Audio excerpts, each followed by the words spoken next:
কীরকম কী দেখা যাচ্ছে, কিন্তু সোলো ট্রিপের এটাই একটা মজা।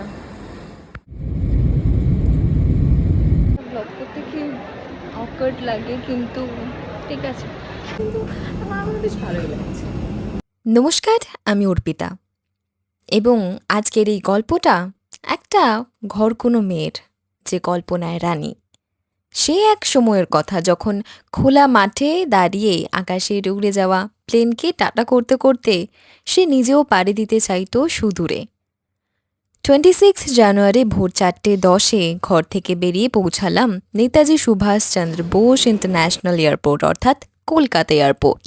তো ঠিক আছে, চলো নিজের সোলো ট্রিপটাকে তো ক্যাপচার করে রাখতেই হবে, পোস্ট করি না করি থাকবে তো। যাই হোক, good morning from Kolkata airport. বাড়ি থেকে 4:11 সময় বেরিয়েছি, এখানে পৌঁছেছি 5টা বাজতে কিছুক্ষণ আগে। আর এসেই প্রথমে যেটা করা ছিল চেক ইন, যেটা আমি আগেই করে ফেলেছি অনলাইন এয়ারপোর্টে চেক ইন করার জন্য। ওখানে সময় একদমই লাগেনি, direct security check in and then এখন ডিপার্চারের জন্য যাওয়া, কিন্তু এখন ডিপার্চারের টাইম হয়নি, সুতরাং I have a lot of time. তো যাদের কাছে টাইম নিয়ে ইস্যু রয়েছে তারা ওয়েব চেক ইন করে আসতে পারো, তাহলে সব কিছু ইজিলি হয়ে যায়। আর আমি তো করেছি প্যানিকের জন্য, একা একা যাব, তার ওপর টাইম মতো যদি পৌঁছতে না পারি, হ্যানা তেনা এই সমস্ত কিছু মিলিয়ে আর কি। ওই জন্য আমার কাছে কোনো টিকিট নেই, মানে অনলাইন টিকিট আছে, আমি জাস্ট শোকেস করবো ছবি টবি তুলে, সেটা পসিবল হয়নি, বাট ইটস ওকে, তাই না?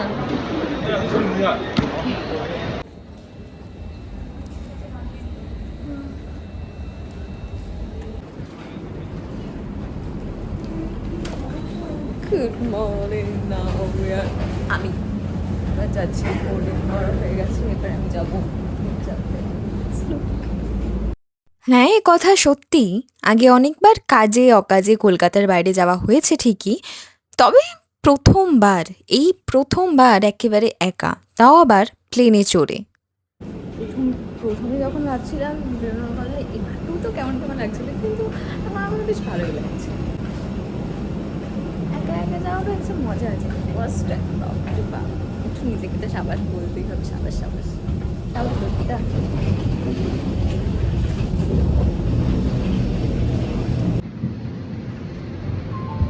হাই,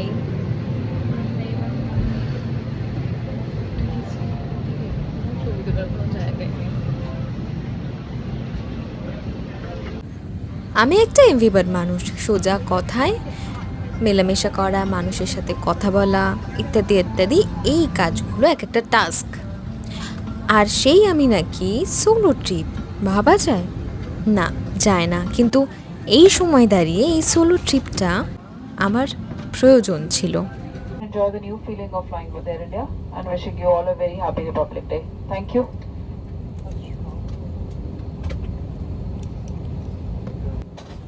एयर इंडिया 2-7-2 पर हमारे स्टार लाइन सदस्यों का भी हार्दिक स्वागत है।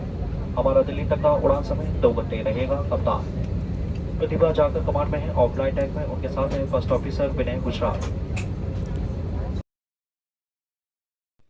আমার ফ্লাইট ছিল এয়ার ইন্ডিয়ায়, আর ওভারঅল জার্নি ভালোই ছিল। নিজের বেছে নেওয়া সিটে বসে বেশ কিছু ফটো ভিডিও নিয়ে বাকি সময় ঘুমিয়ে কাটানোর পর ঘুম ভাঙল ব্রেকফাস্টের সময়।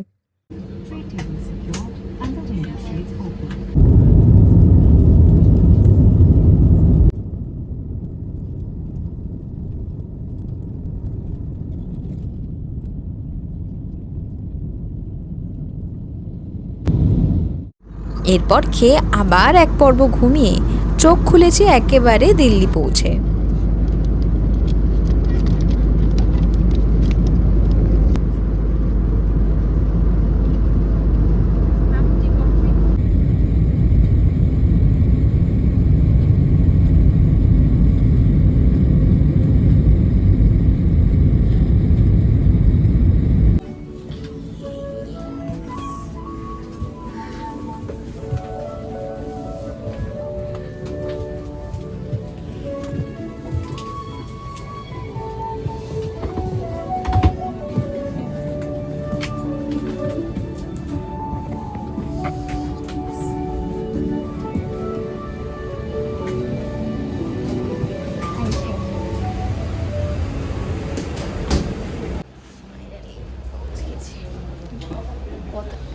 মনে হলো 2 ঘন্টা 2.5 ঘন্টা ধরে কোনো কথা নেই, চুপচাপ থ্যাংক ইউ 2-3 বার শুধু থ্যাংক ইউ বলেছি, আর কোনো কথা নেই। আমার মনে হচ্ছে অনেক বছর বাদে কথা বলছি। যাই হোক, ফিলিং গুড। ওকে, সো এবার আমার কাছে সারাদিনটা পড়ে আছে, আমি জানি না আমি কী করবো, কিছু তো করবো।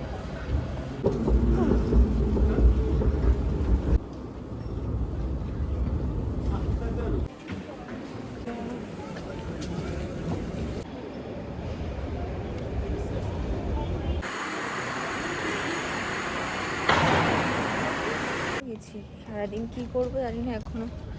তো এখন এখানে ওয়াশরুম খুঁজতে গিয়ে আমার হাল খারাপ হয়ে যাচ্ছে। আমি পুরো একটা চক্কর কেটে নিলাম এয়ারপোর্টটা মনে হচ্ছে। বাট ইটস ওকে, কী করবো, সারাদিন ওয়াশরুমে খুঁজবো। ল্যান্ড করার পর এখানে এয়ারপোর্টে আমার মোটামুটি 1.5 ঘন্টা মতো সময় লাগলো। এখন আমি এয়ারপোর্টে আছি। এটা দুটো রিজন, একটা হচ্ছে গিয়ে এখানে ফ্রেশ হয়ে নিলাম, আর 2 নম্বর যেটা মেন ইম্পর্টেন্ট, ফোনটাকে চার্জ দেওয়া। এটার জন্য এতটা সময় চলে গেল। এবার প্ল্যানিং হচ্ছে এখান থেকে দিল্লি মেট্রো করে দিল্লি শহরটাকে কিছুটা এক্সপ্লোর করব। খুব বেশি সময় আছে তাও নয়, বাট যে সময়টুকু আছে সেটাও অনেকটা সময়। সুতরাং লেটস গো।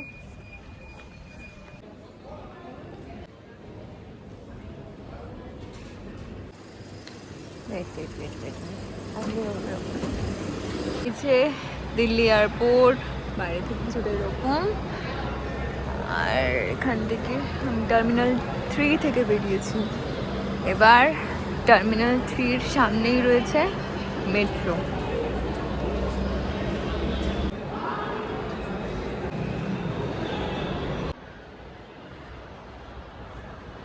ওখান থেকে বেরিয়ে মেট্রো যে নিচ দিয়ে আমরা নামলাম, টার্মিনাল 2-এর ঠিক সামনের দিয়ে নিচ দিয়ে নামলে এখানে metro, parking, pick up, prepaid taxi সমস্ত কিছু মেনশন করা আছে, যে ডিরেকশন দেওয়া আছে কোন দিকে কোনটা রয়েছে। তো এখন আমার গন্তব্য হচ্ছে metro station.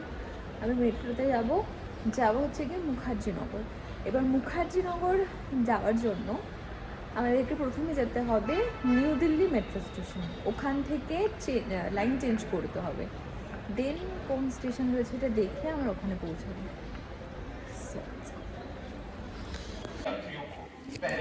Delhi airport one of the busiest airport, বেশ সুন্দর সাজানো গোছানো।